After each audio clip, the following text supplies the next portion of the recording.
hace tiempo, compartí acerca de la vida del profeta Elías.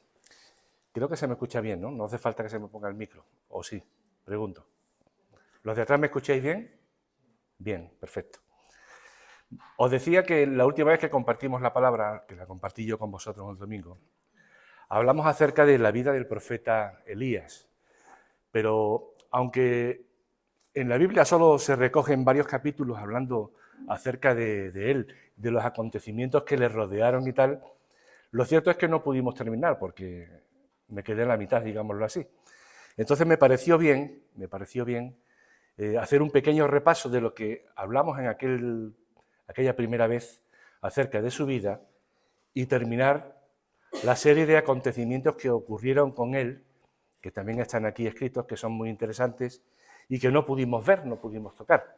Así es que os pido paciencia si recordáis acaso lo que se habló hace ya tiempo, referente a Elías, si os suena de nuevo, ¿no? Aunque me parece que no, por la experiencia me parece que no. Bueno, lo primero que resaltamos en la vida de este profeta, de Elías, su historia se recoge en el libro de Primera de Reyes, capítulo 16 hasta el 20. Si no suena la vida de Elías, la historia de Elías, os recomiendo que en casa, con tranquilidad, la leáis. Es muy bonita, es muy interesante, es amena además, es muy amena, porque ocurren cosas que nos gustan siempre ver la mano de Dios, cómo actúa de una forma sobrenatural, es siempre bonito de ver y de escuchar, ¿no? Bueno, del capítulo 16 al 20 lo podríais ver, ¿no? Lo primero que vimos y que comentamos en aquel día, cuando compartimos la palabra, fue el contexto social en el cual estaba viviendo el pueblo de Israel.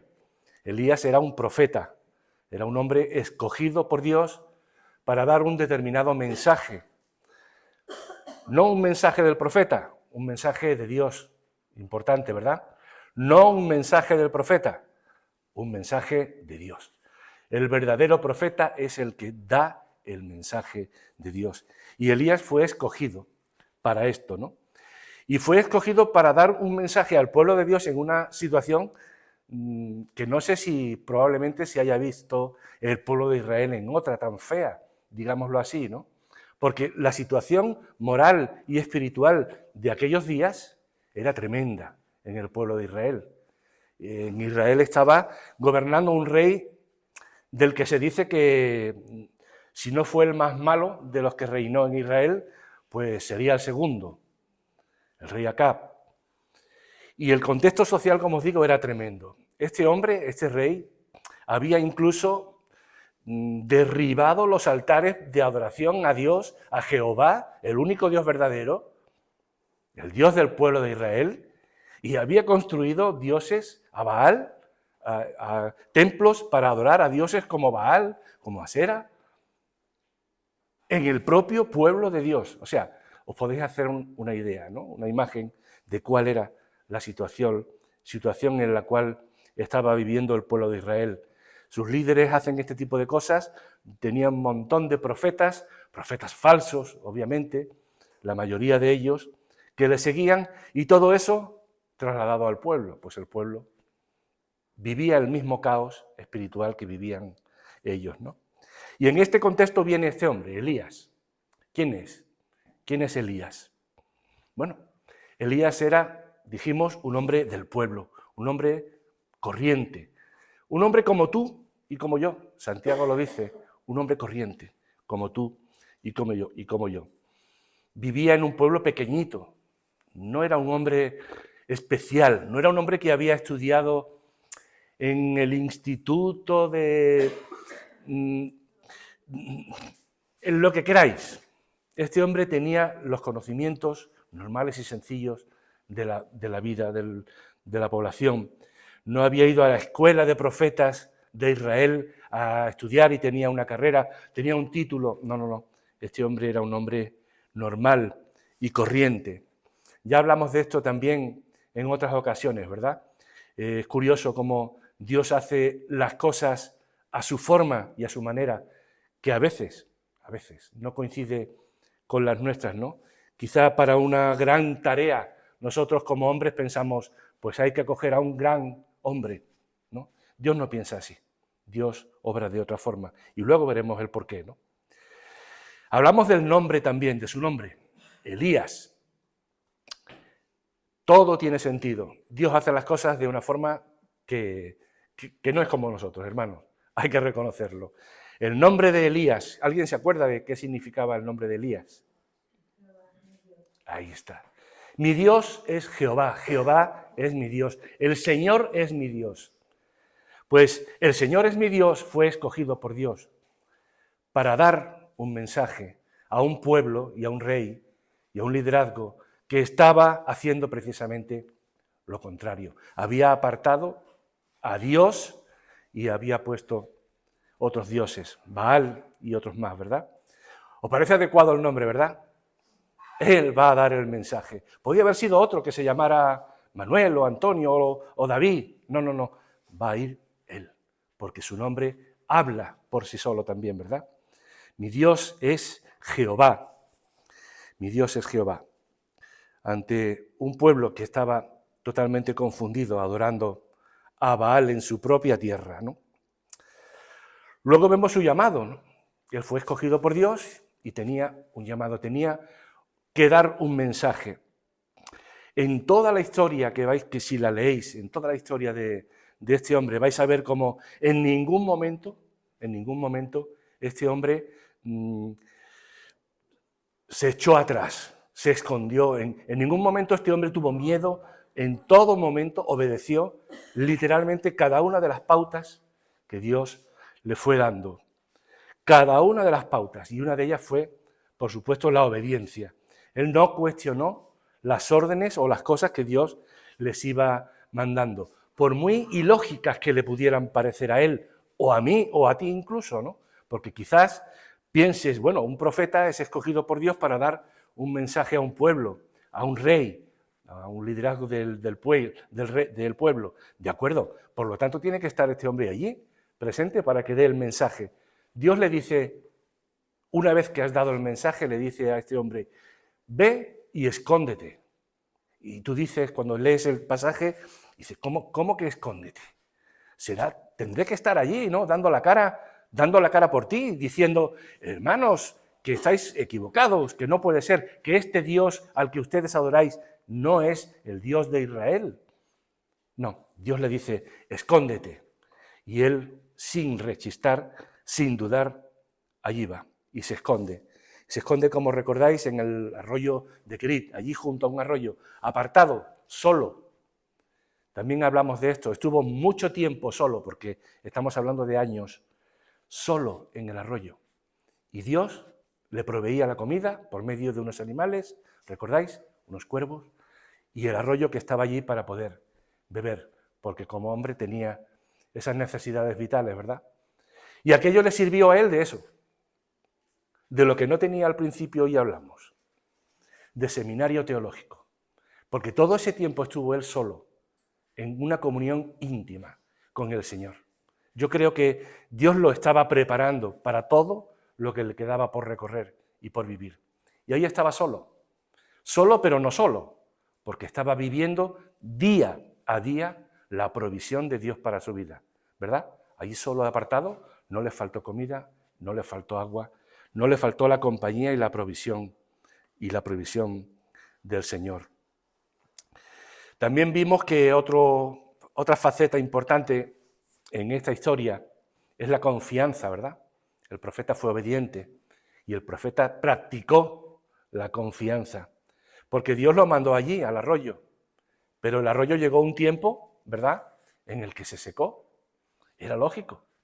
Si el mensaje que él había ido a dar era que no iba a llover en muchos años hasta que Dios lo volviera a decir, pues surtió efecto, ¿no?, en el arroyo del que él se estaba sirviendo también. Y ese arroyo empezó a secarse, ¿verdad? Pero él no protestó. Él no protestó. Seguidamente Dios le dice, bueno, ahora sal de aquí del arroyo y ve a casa de una mujer, a casa de una viuda, y quédate allí. Y llega este hombre allí a casa de esta mujer. Una mujer pobre, como no hay otra igual, pobre, falta de recursos totales, ¿verdad? Con un niño, no tenía ni para comer ella y el niño, y va allí a casa de esta mujer. Y en poco tiempo, recordáis la historia, el niño se le muere encima. El niño de esta mujer muere. Esta mujer, lógicamente, mira al profeta y le dice, pero ¿qué has traído aquí a mi casa, ¿no? Nada más que me has traído problemas, hambruna, ahora se muere mi hijo. ¿Dónde está tu Dios? ¿Qué está pasando aquí, no? Esto suele ocurrir, ¿verdad? Suele ocurrir en nuestras vidas. A veces estamos en el camino, estamos bien, estamos en el camino, estamos incluso en una situación especial, obedeciendo incluso al Señor en las cosas, pero no dejan de venir problemas y no dejan de venir dificultades, ¿verdad? Y una y detrás de otra. Este hombre puso su vida en peligro, su vida no valía una peseta cuando se presentó delante del rey Acab y de aquellos profetas a decirles lo que estaban haciendo. No valía una peseta, le hubieran cortado el cuello en 2 minutos. Arriesgó su vida, este hombre. Luego te mandan a esconderte. Luego te dicen que vayas allí, que allí te quedas solo, en un arroyo. Sí, te van a alimentar, pero allí estás solo. Luego te mandan a casa de una señora que no tenía ni para comer ella misma, y se le muere el hijo. Problemas, problemas y problemas, ¿no? ¿Qué está pasando aquí, Señor? Se pudo preguntar Elías, ¿verdad? O nosotros quizá, ¿no? Si en nuestra vida a veces nos ocurren estas cosas, que es fácil que se pueda ocurrir también en nuestra vida, ¿verdad? Que salimos de un problema o no hemos salido de un problema y nos encontramos con otro, ¿no? ¿Qué está pasando aquí, Señor? ¿Qué está pasando aquí? Bueno, Dios es el Dios de las circunstancias, hermanos. Y está claro que aquella viuda y aquel niño, y por supuesto también Elías, vieron la gloria de Dios en aquel milagro, ¿verdad? ¿Recordáis la historia en la que Elías ora al Señor por aquel niño y aquel niño vuelve de nuevo a la vida? Lo tenemos en el capítulo 18. Vamos a leerlo, si os parece. El niño vuelve a la vida. Capítulo 18, versículos del 17 al 21. Bueno, estos versículos que vamos a leer ahora corresponden a otra parte en la cual hicimos hincapié y nos paramos en la historia de Elías. Hicimos una pregunta ante esta situación de Elías, ¿no? ¿Estamos solos, hermanos, ante el peligro? ¿Estamos solos ante las circunstancias de la vida? ¿Estamos solos cuando vemos que, como hemos dicho antes, se nos encadena una detrás de otra, una escalera de problemas y de asuntos? ¿Estamos solos, hermanos? Primera de Reyes, capítulo 18, versículos del 17 al 21. Dice que cuando Acab vio a Elías, exclamó: ¿así que realmente eres tú el que alborota a Israel? Yo no le he causado ningún problema a Israel, respondió el profeta Elías.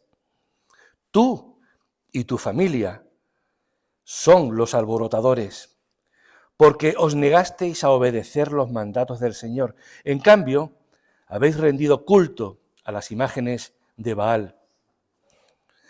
Pues ahora convoca a todo el pueblo de Israel para que se reúna conmigo en el Monte Carmelo, junto con los 450 profetas de Baal y los 400 profetas de Asera, a quienes Jezabel mantiene. Jezabel era la mujer del rey Acab. Entonces Acab convocó a todos los israelitas, a todo el pueblo de Israel, y a los profetas, a los de un Dios y a los del otro Dios, en el Monte Carmelo. Y allí Elías se paró frente a todos ellos y dijo: poneos en situación, hermanos. Se puso allí arriba, delante, en el monte arriba, delante de todo el pueblo, y delante de los reyes y delante de la reina y delante de los profetas falsos que adoraban a Baal. Elías se paró frente a ellos, versículo 21, y dijo: ¿hasta cuándo seguiréis indecisos, titubeando entre dos opiniones? Si el Señor es Dios, síganlo. O si Baal es el verdadero Dios, entonces seguidle a él, a Baal.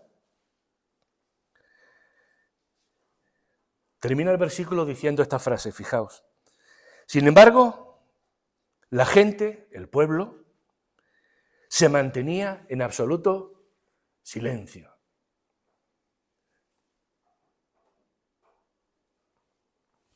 La gente se mantenía en absoluto silencio. Este puede ser quizás el acontecimiento más, digamos, el acontecimiento cumbre, ¿no?, en la historia de Elías, ¿no? Ahora el profeta convoca a ellos y les hace el reto de poner en un altar un animal y hacer otro altar con otro animal. ¿Recordáis la historia, verdad? Bueno, a ver, vuestros reyes, vuestros dioses, si son capaces de encender este holocausto, ¿no? Si no lo es, vamos a ver si es el mío, ¿no? Qué prueba más sencilla, ¿no? Más real, ¿no? Bueno, vamos a verlo. Todos conocéis la historia, ¿verdad? Todos conocéis la historia. Casi todo el día ofreciendo sacrificios a aquellos dioses, a Baal y a Sera, a aquellos profetas, para que descendiera fuego del cielo y pudiera encender el sacrificio. Casi todo el día. Y no hubo forma, no hubo manera. Recordáis que parte de los sacrificios que se hacían a aquellos dioses también incluían sacrificios de personas, incluso de niños, de mujeres.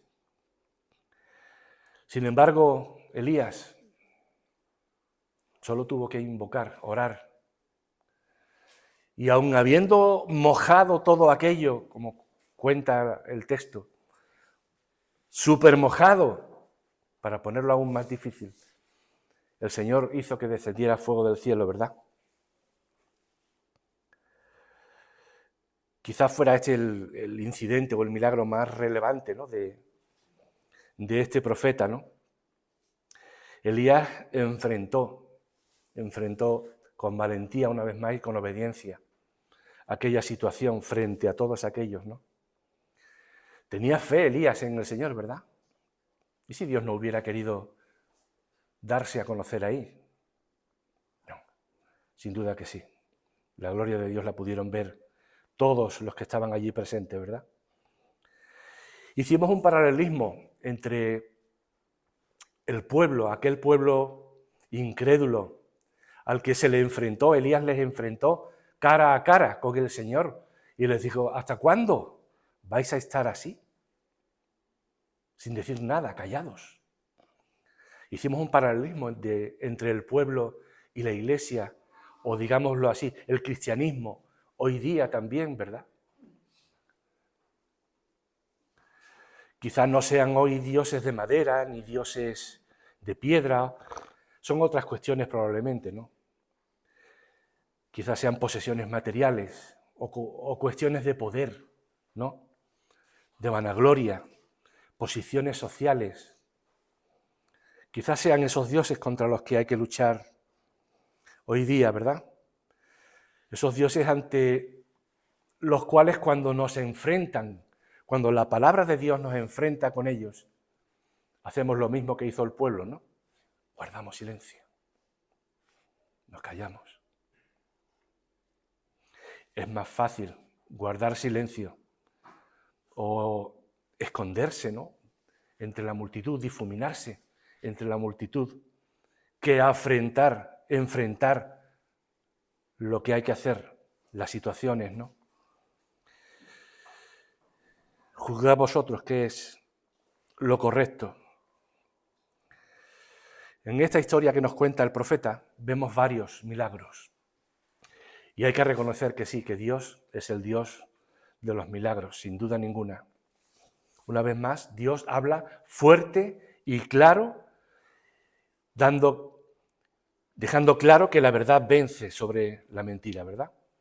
400 profetas por un lado, 400 por otro, contra uno solo, Elías.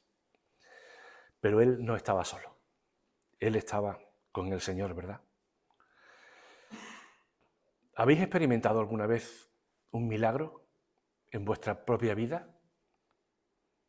Un milagro de este tipo, no un milagro, una situación en la que absolutamente todas las cuestiones están fuera de vuestras manos, fuera de vuestro lugar, fuera de vuestro control, de vuestro dominio. Y habéis orado al Señor. Y el Señor ha contestado. ¿Lo habéis experimentado alguna vez? Yo sí. Yo sí. No sé, hoy se suele decir, es como una subida de adrenalina.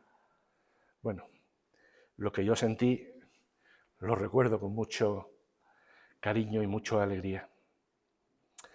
Claro que sí. Hay quien dice que incluso que si Dios hoy día, en el siglo XXI, obrara como Él obraba en aquel entonces, dicen que mucha más gente creería en Él. ¿Qué pensáis? ¿Qué va, verdad? De ninguna manera. De hecho, lo tuvimos aquí hace 2000 años, ¿no? Haciéndolo. ¿Y qué hicimos con Él? Lo subimos a una cruz y lo crucificamos. Claro que no, hermanos, pero tengamos en cuenta otra cosa. La vida está llena de milagros. De milagros a nuestro favor. Lo que pasa es que a menudo son pequeñas cosas. ¿Y sabéis lo que ocurre? Que además de que son pequeñas cosas, hay que estar muy cerca del Señor para poder verlos, esos milagros. Hay que estar muy cerca del Señor para poder ver esos milagros. A veces pretendemos estar apartados del Señor o vivir nuestras vidas a nuestra manera, como solemos hacer nuestros periodos de relax, llamémoslo así, ¿no?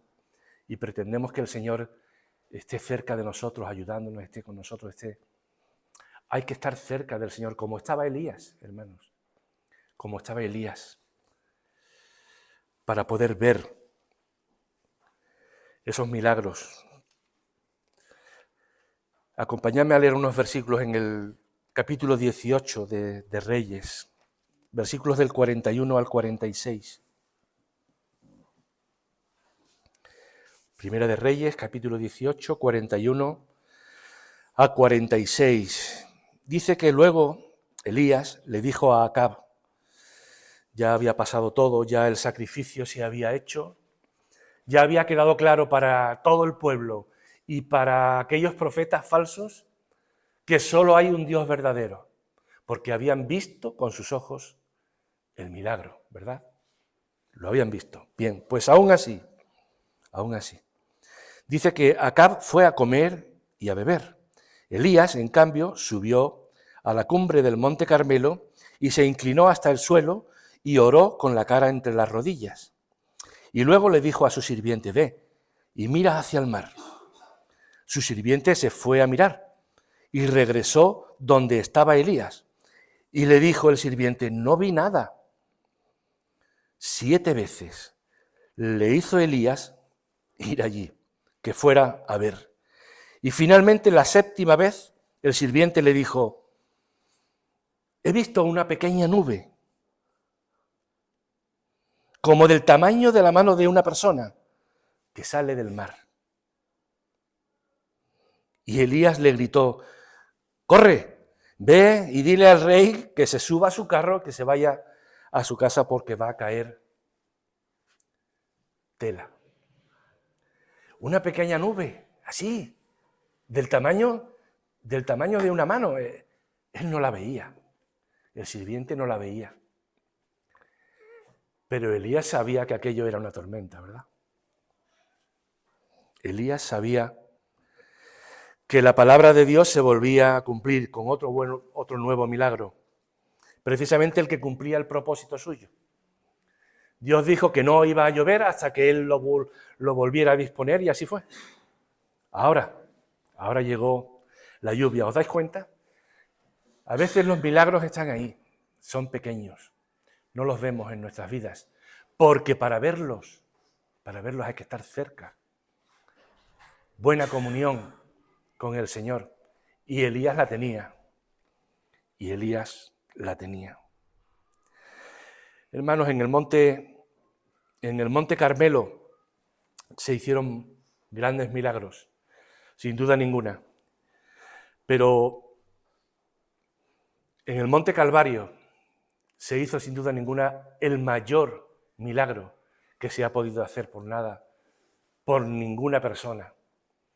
En el monte Calvario. Allí el Señor Jesús entregó su vida por toda la humanidad.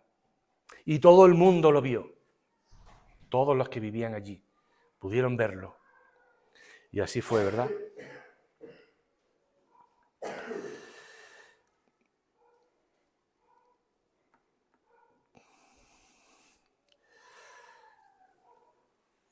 Hasta el momento, o hasta ahora, Elías ha cumplido, ¿verdad?, todas las expectativas, ¿verdad? O quizás las haya superado, probablemente.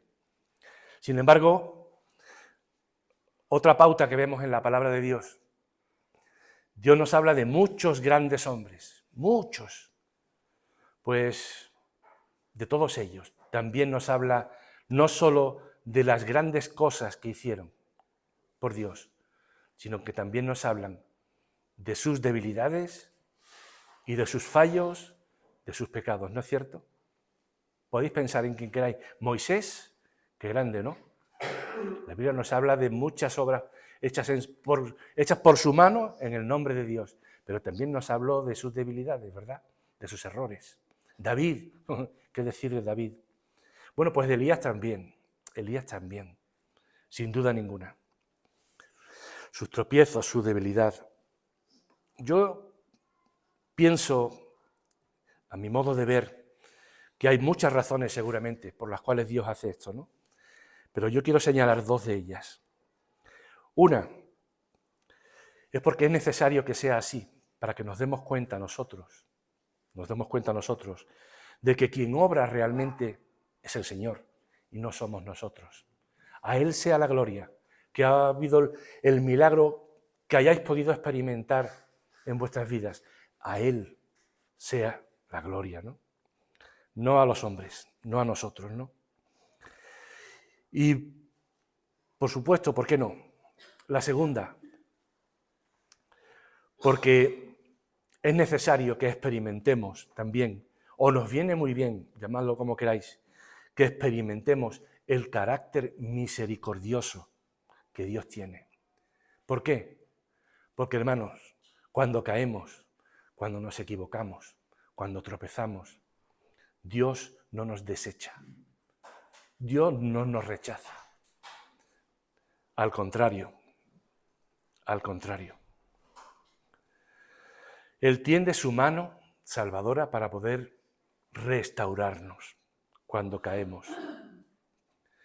Vamos a leer el capítulo 19 de Primera de Reyes. Lo vamos a hacer rápido y ya con esto terminamos. Capítulo 19, final de la historia. Dice que cuando el rey Acab llegó a su casa y le contó a Jezabel, su mujer, todo lo que Elías había hecho, incluso de la manera que había matado a todos los profetas de Baal, entonces Jezabel le mandó este mensaje a Elías: que los dioses me hieran e incluso me maten, si mañana a esta hora no te he matado, así como tú mataste a los profetas. Hablábamos de los milagros, ¿verdad? Antes. Habían visto con sus propios ojos el milagro. Pues lejos de creer, se había endurecido su corazón, ¿verdad? Elías tuvo miedo. Claro, era hombre. Elías tuvo miedo y huyó para salvar su vida. Se fue a Berseba, una ciudad de Judá, y dejó allí a su sirviente. Luego siguió solo todo el día hasta llegar al desierto, y se sentó bajo un solitario árbol de retama y pidió morirse. Exclamó: «Basta ya, Señor, quítame la vida, porque no soy mejor que mis antepasados que ya murieron». Entonces se acostó y durmió debajo del árbol. Y mientras dormía, un ángel le tocó y le dijo: «Levanta y come». Elías miró a su alrededor y cerca de su cabeza había un poco de pan horneado sobre unas piedras calientes y un jarro de agua. Así que comió y bebió y volvió a acostarse. Entonces el ángel del Señor regresó, le tocó y le dijo: «Levántate, come un poco más, de lo contrario, el viaje que tienes por delante será demasiado para ti». Entonces se levantó, comió y bebió, y la comida le dio fuerza suficiente para viajar durante 40 días y 40 noches hasta llegar al monte Sinaí, la montaña de Dios. Allí llegó a una cueva donde pasó la noche. Y entonces el Señor le dijo a Elías: «Elías, ¿qué haces aquí?». Él respondió: «He servido con gran celo al Señor Dios Todopoderoso, pero el pueblo de Israel ha roto su pacto contigo, derribó tus altares y mató a cada uno de tus profetas. Yo soy el único que queda con vida, y ahora me buscan a mí para matarme también». El Señor le dijo: «Sal y ponte en pie delante de mí en la montaña». Y mientras Elías estaba de pie allí, el Señor pasó y un viento fuerte e impetuoso azotó la montaña. La ráfaga fue tan tremenda que las rocas se aflojaron, pero el Señor no estaba ahí en el viento. Y después del viento hubo un terremoto, pero el Señor no estaba tampoco en el terremoto. Y pasado el terremoto hubo un gran incendio. Y después del incendio hubo un suave susurro. Cuando Elías lo oyó, el suave susurro, se cubrió la cara con su manto, salió y se paró a la entrada de la cueva. Entonces una voz le dijo: «¿Qué haces aquí, Elías?». Y él volvió a responder: «He servido con mucho celo al Señor Dios poderoso, pero el pueblo de Israel ha roto su pacto contigo, derribó tus altares y mató a tus profetas.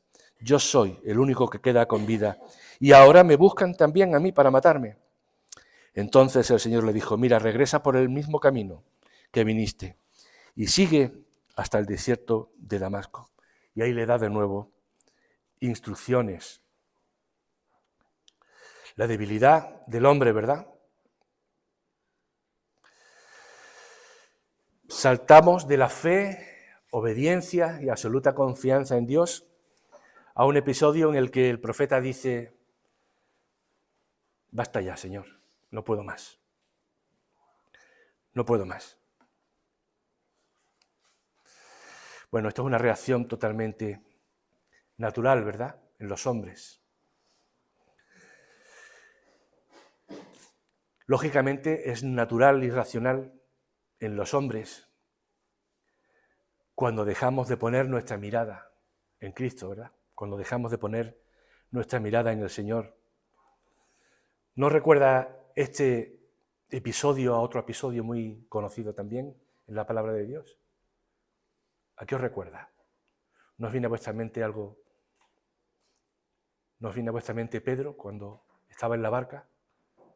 Y cuando estaba mirando al Señor, ¿él era capaz de andar por el agua? Y cuando miraba las olas, las circunstancias, lo que me rodea, o se acordaba de quién era él, soy un simple hombre, ¿se hundía? Pues así es. Cuando nos apoyamos en nuestras fuerzas, en nuestro conocimiento, en nuestra preparación, en nosotros mismos, en definitiva, nos olvidamos de que si hay algo, hermanos, si hay algo de valor en lo que somos capaces de hacer, o si hay algo de valor en nosotros, es lo que Él ha puesto en nosotros. Si hay algo de valor, es lo que Él ha puesto en nosotros para hacer su obra. Ahí está el carácter misericordioso del Señor. ¿Qué os parece?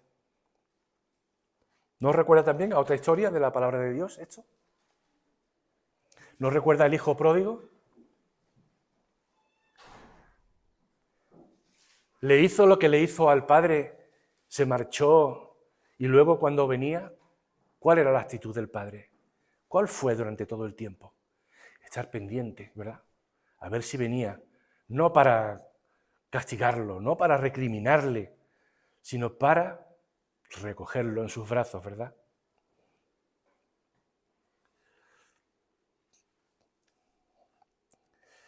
Elías fue un hombre sencillo, dijimos al principio. Sin embargo, fijaos,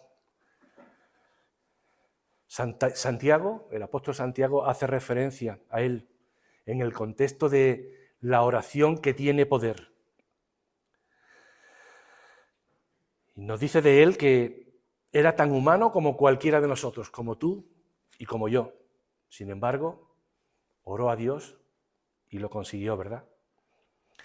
O en Mateos, podemos ver también en el Evangelio de Mateos, podemos ver a Elías, un hombre sencillo, como tú y como yo, del pueblo, y podemos ver a Elías en la transfiguración de Jesús, junto a Moisés, hablando con él. Moisés, Elías, hablando con Jesús. Era un hombre pequeño, un hombre sencillo. Yo quiero estar también algún día con ellos, hermanos. Yo soy igual que él, un hombre sencillo, y tú también, ¿no? Un hombre sencillo, normal, corriente. Pues yo quisiera estar también, de hecho estaré, porque él así lo ha prometido, hablando con Elías, con Moisés y con el Señor Jesús, allí en el cielo, ¿verdad? No por lo que soy, no por lo que tengo, no por lo que hago o por lo que dejo de hacer, sino porque Él sigue aún hoy día, sigue así, esperándome con los brazos abiertos a que yo venga y yo vuelvo. Pues que sea esto, hermanos, una realidad en cada una de nuestras vidas. Nuestro Padre está así. Las circunstancias pueden ser difíciles, pueden ser complicadas. Puede ser que incluso te pase como a Elías, que cuando no has terminado de salir de una, vas a entrar en otra. Pero, hermanos, creedme, al final, Él sigue con los brazos abiertos esperando a que vayamos a Él. Y ahí es donde podemos tener consuelo, refugio. A veces oraremos y lloverá. A veces oraremos, hermanos, y no lloverá, porque no es el propósito de Dios. Y debemos de entenderlo también, ¿verdad? Pero ahí estamos, ahí estamos. Y algún día, cuando llegue el final no es más que el principio de otra cosa, ¿verdad? Pues ahí estaremos con Elías, con Moisés y con el Señor Jesús, adorándole, hablando con ellos, como vimos en la transfiguración, porque Él lo ha prometido, ¿verdad? Porque esto no depende de mí ni de nadie, esto depende absolutamente de Él. Y Él ha cumplido siempre, hermanos. Él ha cumplido siempre y va a seguir cumpliendo. Pues que el Señor nos bendiga a estar siempre cerca de Él en el camino, porque si no sabéis lo que ocurre, ¿no? Si no estamos cerca de Él, no vamos a escuchar. Él vino en un breve susurro y hay que estar cerca de Él para escuchar. O no vamos a poder ver los grandes milagros que Él hace en nuestras vidas. Todos los días, además de problemas, tenemos milagros de Él. Pero hay que estar cerca para poder verlos y escucharlos. Que el Señor nos bendiga, hermanos. Muy bien.